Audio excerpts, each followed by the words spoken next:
BNP নেতাকর্মীদেরকে কখনোই দেশ ছেড়ে রিয়েলি পালিয়ে যেতে হয়নি। কথায় আছে না যে বলে সুরের মায়ের বড় গলা, ঠিক তেরম হয়েছে তারেক রহমান। হ্যাঁ নিজেই যাই আর দেশ ফলা দেশের তে ভাগ্যে আরেক দেশকে বই রইছে ডরে। অন বই হ্যাঁ আবার ওই অনলাইনে বক্তব্য দেয় বিএনপি নেতা কর্মীরা কোনোদিন বাইরের দেশে ভাগ্যে যায় না।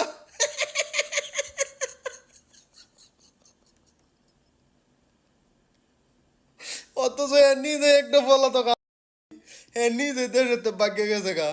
এই যে এত নেতা কর্মী রাজপথ বানায় হ্যাঁ নিজে যায় লুকাইছে। আরে বক্তব্য মারে যে বিএনপি নেতা কর্মী কোনো রকম পালায় না। তাহলে আপনি কোথায় গেছেন? সেটাও কি আপনার বাবার দেশ? হ্যাঁ, একটু বলেন, ক্লিয়ার করেন। লা ইলাহা ইল্লাল্লাহ।